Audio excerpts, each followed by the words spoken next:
14 de junho de 2014, Chicago. O ar do salão cheirava a bife com manteiga e vidro quente, aquele tipo de lugar onde as luzes permanecem fortes para que ninguém possa se esconder. Meu capelo de formatura estava torto no encosto da cadeira, o tassel enroscado na pulseira do relógio emprestado. Do lado de fora das janelas altas, a cidade parecia desbotada, sobre um céu molhado, e eu via o trânsito se arrastar como se estivesse cansado. Minha mãe levantou a taça para o brinde. Observei primeiro o pulso dela, sempre o pulso. Ela mantinha os cotovelos juntos, os ombros retos, o sorriso preso como uma joia. Inclinou-se além da minha tia, como se fosse beijar minha bochecha, e a mão desceu até a mesa, rápido, treinado, os dedos protegendo um pequeno pedaço de papel alumínio de quem não estivesse procurando por aquilo. Então, o papel alumínio se abriu. Um pó suave e pálido caiu na minha bebida. Não espirrou, não girou como açúcar, afundou em uma fita lenta e preguiçosa e desapareceu. Minha garganta apertou, mas meu rosto não se moveu. Mantive o sorriso, mantive os olhos relaxados, mantive a respiração curta, como se tivesse sido treinada em alguma escola silenciosa de sobrevivência a jantares de família. As pessoas acham que a traição se anuncia. Não se anuncia. Ela desliza para seu copo sob um lustre. Minha irmã mais nova, Lila, estava sentada à minha frente, usando um vestido que minha mãe comprara naquela mesma manhã. Ela era a dourada, aquela cujas bagunças viravam erros, cujas mentiras viravam mal-entendidos. Seus olhos percorreram meu terno como se estivesse conferindo o ajuste em um manequim. A vovó Ruth não estava lá. Tinha morrido 6 meses antes e minha mãe chorara alto no funeral. Depois parou de atender minhas ligações no dia seguinte. Ruth me criou mais do que minha mãe jamais fez. Foi a única que disse meu nome como se ele realmente fosse meu. Encarei a taça à minha frente. A haste estava molhada dos meus dedos. A marca do batom da minha mãe repousava na borda da taça dela como uma assinatura. O brinde dela começou. Algo sobre família, sobre trabalho duro, sobre o quanto estamos orgulhosas. As pessoas aplaudiram no momento certo. Os garçons se moviam como sombras entre as mesas.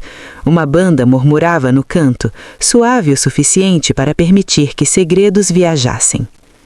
Levantei minha taça, não para beber, para encenar. Levantei-me, as pernas da cadeira raspando o chão, um som limpo que fez cabeças se virarem. Os olhos da minha mãe saltaram para os meus, afiados por um meio segundo antes que o calor retornasse. Sorri ainda mais. E enquanto todos aguardavam meu discurso de agradecimento, deixei meu olhar deslizar para o corredor lateral, porque acabara de ver um garçom sair dali com um fone no ouvido, examinando nossa mesa como se fôssemos o espetáculo. Foi aí que entendi. Não era apenas minha mãe sendo cruel. Era um plano, e eu era quem eles esperavam que desabasse. Eu não bebi. Essa é a parte que as pessoas sempre querem que eu explique depois, como se fosse instinto ou sorte. Não foi, foi história. Coloquei a taça de volta na mesa, intocada, e continuei falando, agradecendo aos professores, agradecendo a minha avó pelo nome, deixando minha voz firme o suficiente para que ninguém percebesse minha mão esquerda tremendo contra o encosto da cadeira. Minha mãe observava meu copo como um cronômetro que tinha travado. Do outro lado da mesa, Lila inclinou-se sobre o prato, fingindo ajeitar o guardanapo. Seus olhos foram da bebida para o meu rosto e voltaram. Ela sabia, sempre soube. Esse era o acordo. Ela ficava limpa porque eu ficava quieta. Quando terminei, o aplauso percorreu a sala, educado e breve. As cadeiras se moveram. As conversas recomeçaram. A banda retomou uma música alegre demais para o jeito como meu pulso martelava. Minha mãe se levantou para me abraçar. Eu deixei. O perfume dela veio primeiro, pesado, doce, feito para dominar. Ela encostou a bochecha na minha e sussurrou: "Bebe antes que esquente." Eu assenti. Então observei quando ela se afastou. Foi aí que Lila estendeu a mão para minha taça. Foi sutil, um gesto de irmã. Você não vai beber? Perguntou, já levantando o copo, já sorrindo como se tivesse resolvido um problema. Eu deveria tê-la impedido.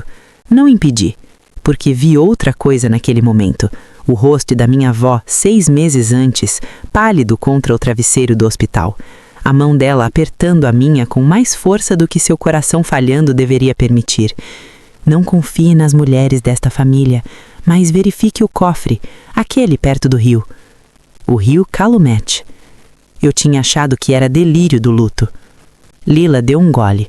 Não um trago completo, só o suficiente. Seu sorriso vacilou, seus olhos perderam o foco, como se alguém tivesse diminuído a luz por dentro. Ela riu uma vez, alto demais, e então agarrou a borda da mesa. Minha mãe congelou. Pela primeira vez naquela noite, a máscara rachou. Não medo, cálculo. Ela se moveu rápido, posicionando-se entre Lila e o resto da mesa, bloqueando a visão como se corpos fossem móveis que ela pudesse rearranjar. Hipoglicemia, ela não comeu, mas os joelhos de Lila cederam. Cadeiras rasparam. Alguém gritou por ajuda. Um garçom com fone apareceu instantaneamente, a mão já no rádio. Outro servidor tentou segurar o braço de Lila e errou quando ela escorregou para o chão, o copo se estilhaçando ao lado dela. Eu fiquei ali, observando minha mãe se ajoelhar, não em pânico, mas em ajuste. Ela pressionou o pulso de Lila, verificando o tempo, não o pulso. E foi aí que soube 2 coisas com absoluta clareza. A bebida era para mim, e minha irmã nunca deveria ser aquela que viveria tempo suficiente para contar a alguém o que aconteceu depois. As luzes da ambulância transformaram o teto do salão em uma tempestade lenta e giratória. Vermelho lavando toalhas de mesa brancas, rostos borrados em ovais pálidos. Segui a maca para fora porque ninguém pensou em me parar. Eu ainda era a quieta, a filha sombra, aquela que não fazia cenas. No hospital, minha mãe assumiu o controle como sempre, falando primeiro e mais alto. Disse à enfermeira da triagem que Lila tinha histórico de desmaios. Disse ao médico que era ansiedade. Disse a mim para sentar e não atrapalhar. Eu não discuti. Observei. Através do vidro das portas da UTI, vi o corpo de Lila encolher sobre fios e tubos. Ela parecia menor do que eu lembrava, menos dourada, apenas humana. Um médico se afastou para atender uma ligação. Captei fragmentos quando ele passou. Substância desconhecida, não é álcool, toxicologia pendente. O maxilar da minha mãe se contraiu. O salto dela bateu 1 vez, 2, um metrônomo que só eu percebia. Esse ritmo me levou anos atrás. Cozinhas onde eu era culpada por pratos quebrados que não tinha tocado. Boletins onde meus As eram esperados e os Cs de Lila eram esforço. A vovó Ruth me dando envelopes para livros porque minha mãe dizia que a faculdade era cara demais para mim, mas de alguma forma viável para minha irmã. Filha dourada, filha sombra. À meia-noite meu telefone vibrou, um número que eu não reconhecia. Verifique o cofre, perto do rio. R. Minhas mãos ficaram geladas. Saí do hospital sem avisar ninguém. A chuva deixava as ruas escorregadias e a cidade cheirava a metal e concreto molhado. Dirigi para o sul, passando por lojas fechadas e docas silenciosas, até o Calumet se alargar em uma fita escura e em movimento. O antigo bangalô da vovó ficava recuado da água, janelas negras. A chave ainda estava sob a pedra solta. Dentro, tudo parecia pausado, a cadeira dela, os livros, o relógio que parou no dia em que ela morreu. O cofre ficava atrás de um painel falso na lavanderia. Dentro, escrituras, documentos de trust e um pequeno drive criptografado preso à porta com um bilhete amarelado. Para quando eles mostrarem quem realmente são. Sentei no chão e li até meus olhos arderem. Ruth não apenas me criada, ela tinha me protegido. O trust não era para Lila, era para mim, e só amadurecia quando eu completasse 25 anos, 3 meses depois. De volta ao hospital, Lila ainda estava inconsciente. Minha mãe estava à janela, olhando para o estacionamento como se já estivesse calculando saídas. Ela se virou quando me viu. "Onde você estava?" perguntou. Encarei seus olhos, firme pela primeira vez na vida. "Aprendendo", respondi. E em algum ponto entre o rio e aquele corredor estéril, deixei de ser a criança que ela podia apagar. Laila acordou pouco antes do amanhecer. Eu não estava no quarto quando aconteceu. Estava no fim do corredor, fingindo rolar o celular enquanto observava o reflexo da minha mãe no vidro. Ela não dormira. A maquiagem estava perfeita mesmo assim. Ela sempre acreditou que controle se mostrava na superfície. Quando o monitor apitou diferente, mais agudo, ela se endireitou como se tivesse sido chamada a atenção. Médicos se moveram rápido, enfermeiras seguiram, e eu fiquei para trás, contando respirações, deixando o momento se revelar sem minhas impressões digitais nele. 1 hora depois, um toxicologista passou por mim segurando uma ficha com força demais. Desta vez ouvi claramente: composto sedativo, incomum, acesso controlado. Minha mãe riu suavemente ao ouvir isso, daquele jeito que as pessoas riem quando acham que o charme ainda funciona. "Provavelmente contaminação", disse. "Este lugar é caótico." O médico não riu de volta. Ao meio-dia, Laila estava acordada o suficiente para falar. Pediu água, pediu o telefone, perguntou por que a língua parecia grossa e errada. Minha mãe se inclinou, voz baixa. "Você desmaiou. Estresse. Não dramatize." Os olhos de Laila deslizaram até mim. Pela primeira vez na vida, ela parecia incerta sobre seu papel. Saí novamente naquela tarde. Desta vez não fui ao Rio. Fui a um escritório discreto no centro, onde o advogado da vovó Ruth ainda trabalhava, o nome gravado no vidro fosco como se estivesse esperando. Ele não pareceu surpreso ao me ver. "Ela disse que você viria sozinha", falou, trancando a porta atrás de mim, "não com sua mãe." Ele explicou tudo, como Ruth observara a família por décadas, como reescrevera o trust após ver padrões se repetirem, como criara temporizadores e condições como fios de disparo, que só a paciência conseguiria atravessar. O trust não era só dinheiro, era alavancagem, propriedades, ações com direito a voto, um controle silencioso na empresa de logística do novo marido da minha mãe, a mesma empresa que alimentava contratos em metade das docas do lado sul, a mesma empresa onde meu irmão trabalhava, leal ao chefe, em vez do sangue. E o drive criptografado? "Seguro", disse o advogado. Ela me disse para não dizer nada até alguém tentar forçar sua mão. Pensei no garçom com o fone, na rapidez da resposta, na calma dos movimentos da minha mãe. Alguém tinha forçado. Quando voltei ao hospital, meu irmão estava lá, braços cruzados, mandíbula rígida, como se já tivesse escolhido um lado. "Ela diz que você está causando problemas", ele falou. "Você sempre causa." Olhei além dele, através do vidro, para nossa mãe alisando o cabelo de Laila com uma mão que sabia exatamente quanta pressão aplicar. "Não", respondi em voz baixa. "Desta vez, eu estou acabando com isso." Naquela noite, fiz backup do drive em 3 lugares, sem rotular nada, e escondia onde nem o amor conseguiria encontrar. Então comecei a gravar tudo, porque a verdade não tem pressa. Ela espera até que as pessoas que a enterraram esqueçam onde colocaram a pá. Eles agiram rápido quando perceberam que eu não estava cedendo. Minha mãe convocou uma reunião de família 3 dias depois, realizada na sala de jantar privada do mesmo hotel. Mesmos lustres, mesmo rio de toalhas brancas. Terreno familiar. Ela acreditava que lugar era poder. Lila recebeu alta naquela manhã, pálida e silenciosa, o braço roxo das linhas de soro. Sentou-se ao lado da nossa mãe como uma oferta de trégua. Meu irmão ocupou o assento à minha frente, ombros retos, olhos já endurecidos pela história que lhe haviam contado. Nenhuma banda desta vez, nenhum aplauso para amortecer.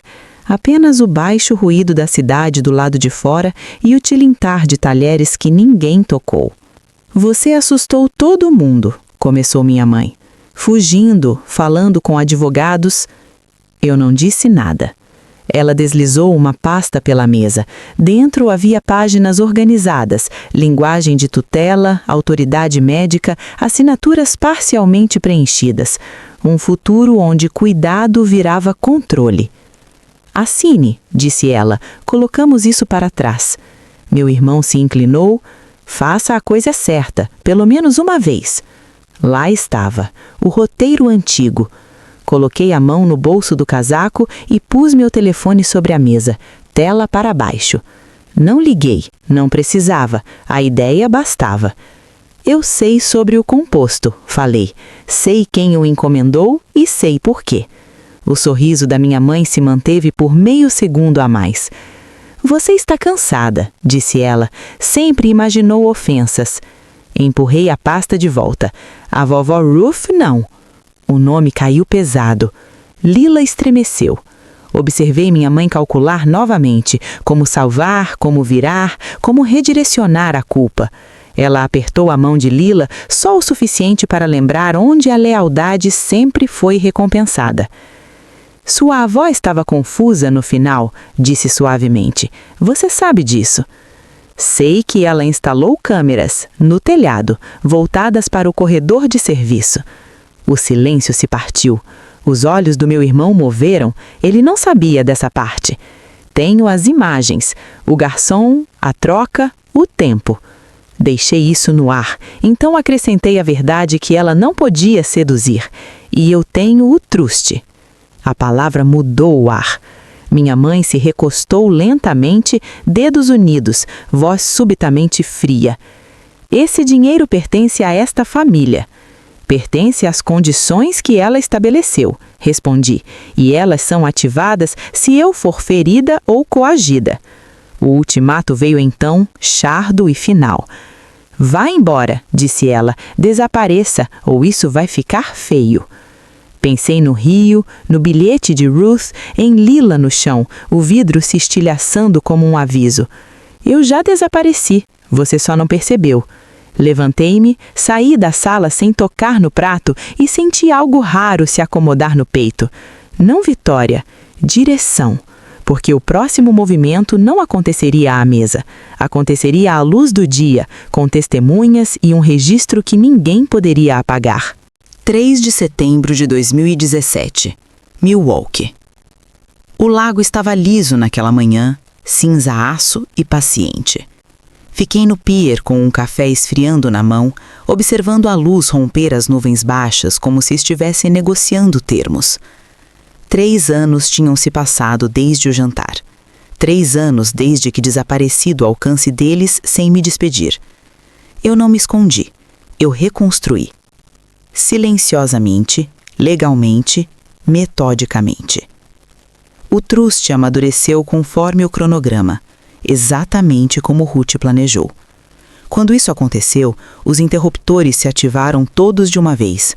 Ações com direito a voto transferidas, cláusulas de supervisão ativadas, auditorias destravadas como portas seladas por décadas. O marido da minha mãe perdeu o controle da empresa de logística da noite para o dia. Meu irmão foi escoltado para fora da sede por oficiais de compliance que não conseguiam encará-lo. E o drive criptografado foi parar nas mãos federais. As gravações, as imagens, os registros de aquisição de compostos controlados, a chamada gravada em que minha mãe disse: "Garanta que pareça um incidente médico." Não houve espetáculo em tribunal, nenhuma leitura dramática de veredito. Impérios não caem fazendo barulho, eles dobram para dentro. Minha mãe foi indiciada discretamente, fichada sem maquiagem, o nome impresso pequeno em uma seção de negócios que ninguém do nosso antigo círculo admitiu ler. Ela não me olhou durante a única audiência em que nossos olhares se cruzaram. Não era ódio, era reconhecimento. Lila fez um acordo, liberdade condicional, terapia obrigatória imposta por pessoas que não se importavam de narrativas familiares. Ela me enviou uma carta. Não era um pedido de desculpas, era uma admissão. Isso foi suficiente. Comprei um lugar modesto à beira do lago. Financiei bolsas de estudo em nome de Ruth, discretas, sem placas. Trabalhei com investigadores, ajudando a desfazer esquemas de fraude familiar, onde amor havia sido usado como alavanca. Às vezes as pessoas perguntam por que não a confrontei. Por que não gritei ou a expus no jantar? Aqui está a verdade. Vingança não é ferir quem feriu você. É remover a capacidade dessa pessoa de fazer isso novamente. Ainda não bebo champanhe em celebrações. Ainda observo pulsos. Hábitos não desaparecem só porque a justiça chega. Mas quando sorrio agora, é real. E quando faço um brinde, é a isto. Se alguém que diz te amar tenta te silenciar, te envenenar ou te apagar para o próprio conforto, não sangre pelo segredo deles. Deixe a verdade causar o dano, porque o sangue desaparece, registros não. Se esta história tocou perto de casa, lembre-se, você não deve lealdade a pessoas que sobrevivem te quebrando. A vingança mais forte é viver, intacta, com a verdade ao seu lado.